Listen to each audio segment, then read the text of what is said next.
I wanted to make this video for you because in the barefoot slash minimal shoe world, there seems to be a debate about whether or not when you're walking on flat and level ground, you should land on your heel or you should land further forward on your foot, like your midfoot or your toe. To be honest, I don't understand this controversy. To me, it's incredibly obvious that it should be the heel, and I'm going to explain why in this video. So if you've been wondering about barefoot walking, minimal shoe walking technique, this is going to give you a great first step. Okay, so first of all, why is there even a controversy? I think it's number one because in the running world, there's been a lot of discussion about how to strike. So heel strike in running seems to be a problem because it kind of creates a break and a lot of forces that aren't that great for the body. So they tend to recommend a midfoot or a forefoot strike for running. Running, however, is a very different movement from walking. And so walking is what I want to focus on here, and specifically on flat and level ground, because if you're on an unstable surface, for example, you might actually want to land on your forefoot to test the surface. So ice, for example, that would be a great time for a forefoot landing. I think the other reason is because sometimes when people switch to minimal footwear, they tend to land heavily on their heels, or maybe they go for a very thin sole immediately, and that can hurt. So, in general, when you're switching to minimal shoes, you should not just change your shoes, you should also do exercises to support your transition. I'm going to show you one that will help your landing later in this video. And you should perhaps have a plan so that you're not necessarily going to be bashing your heels all the time. So we're going to talk about that later also. Okay, so why do I think heel strike is obviously correct? There's three reasons. Number one is if you look at the structure of your heel, it is designed to absorb shock, and I'm going to tell you some details about that. Number two is because the way heel strike works in your foot is it actually allows your foot to move through its full range of motion. It allows the foot to roll and rock forward, and it allows the foot to absorb shock by pronation and supination, and that's important too. So we're going to talk about that. Number three, it's because heel striking is very efficient for our gait. It saves energy and it saves stress on our joints, and I'm going to explain that too. So let's dive in. So heel structure. The heel bone, which is technically called the calcaneus, is a huge bone. Bigger bones can handle more shock. So for example, a 100-pound human female has a bigger heel bone than a 350-pound gorilla. So we have special heel bones, and they are designed to take impact.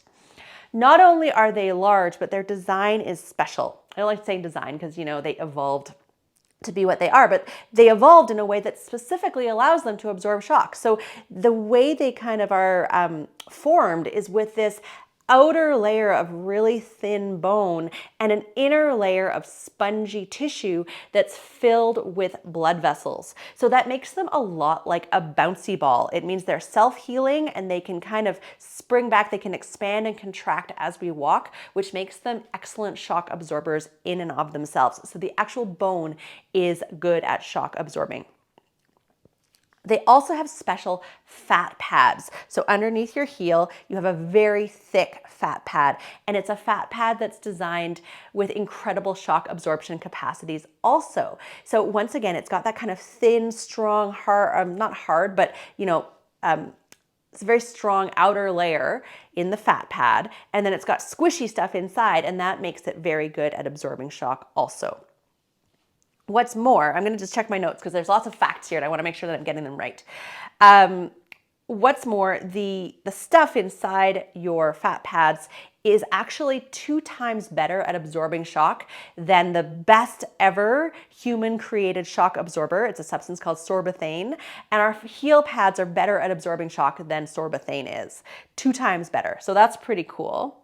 And then as a fun fact, our heel pads actually have a special type of fat in them. They have more polyunsaturated fat than the other fat in the human body. 4.5 times more polyunsaturated fat. And that actually means they work better in cold conditions at absorbing shock than they would if they were regular human fat. So saturated fat, it gets stiff and hard when it gets cold. We've got more unsaturated fat in our heels so that we can still absorb shock when we're walking in cold conditions, which is crazy, super cool.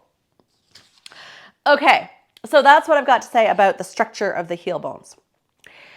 What you also get from landing on your heel is you get this sort of full foot movement. So the heel bone itself is structured in a kind of a rocker shape.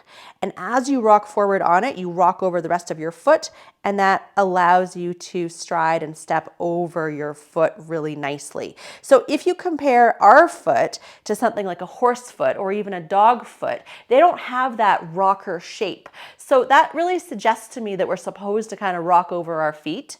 Humans, hunter-gatherer humans walk a lot. We're talking 8,000 to 16,000 steps a day. We are, evolved to be walkers. And so that shape seems to really facilitate this rollover. So that seems obvious that you'd want to start your rollover on a part of your body that is designed as a rocker, something that allows that roll. The other, an anatomical feature that allows that our heel strike allows is that as we roll over that heel bone, it also triggers a process called pronation, where the foot softens and absorbs shock. And it's that rolling over the heel bone that actually allows the rest of the foot to become this kind of mobile, adaptive shock absorber.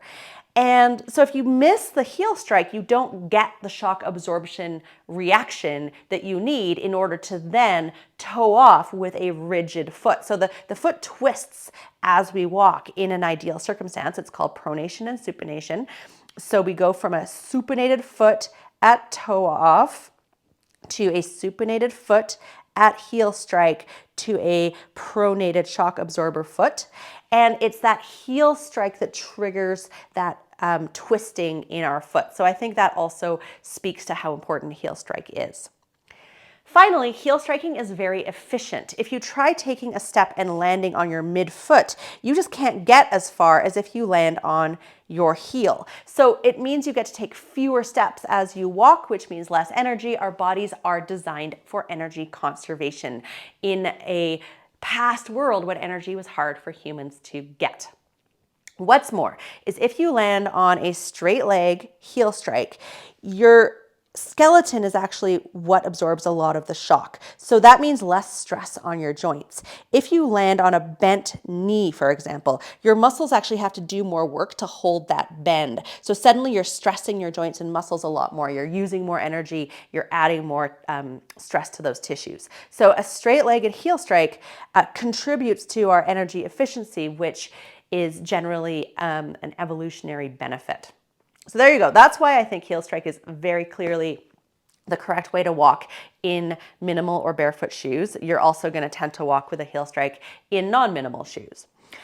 What should you do if it hurts? So number one is you should consider getting a pair of thicker soled minimal shoes if heel striking when you're walking in your very minimal shoes is not comfortable for you. So a lot of the time people are like, oh, should you even use minimal shoes on pavement? Yes, I think you can adapt to that. But if you only walk on large quantities of pavement every so often, it can be really uncomfortable. Get yourself a pair of ultra running shoes, Lems, a pair of North Soles insoles, something to cushion the shock a little bit so that you don't have to experience discomfort as you're adapting to your minimal shoes.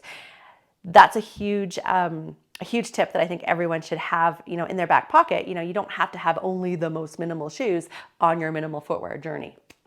Number two is you really need to learn how to land softly. So this isn't about thumping your way through the world because that's a lot of load. You need to be able to control your landing and descent over your foot. So it's called eccentric control because you're controlling momentum. Your muscles are kind of braking you. So, for this, landing softly means that you need to have some hamstring length and strength, and you need some hip length and strength, so lateral hips. So one of my favorite exercises for that is called a pelvic list. And it's called a list because your pelvis is going to toggle up and down like a ship listing side to side in this particular exercise. So it can be a little complicated to learn, but fundamentally what the outside hip of your muscles of your hip do is if your foot is floating in the air, they'll lift your foot side to side. So you can try doing that a couple of times. Those same muscles, though, if your foot is fixed on the ground, they will pull your pelvis towards your leg. That is the pelvic list, is using those lateral hip muscles to pull your pelvis towards your leg. It's kind of lifting. I'm lifting the right side of my pelvis by pulling the left side down. And that is actually what allows your free swing leg to swing through. You're holding yourself on your hip. As you land, there's some lowering in those lateral hip muscles. So it's the lowering phase of your pelvic list that's really helpful for controlling and absorbing shock as you land. So you can practice this just by sliding your hip out to the side, pulling it in, pressing down into your heel, and allowing your other leg to float up off the ground. And that is, if you're doing it right, a pelvic list. What I don't want you to do is to use the free leg side of your abdomen to lift that side of your pelvis. That is a compensation. We want this to be your hip muscle. So you can try that, poke your hip out to the side, pull it in, push down through your heel, float the other leg up, and then lower down. Okay, so that's the basics of the pelvic list. If you'd like to learn it in more detail, I teach it in my Take 10 movement membership, which is my coaching program for all things movement. It is an awesome program if you are someone who wants to take a really deep dive into all things movement.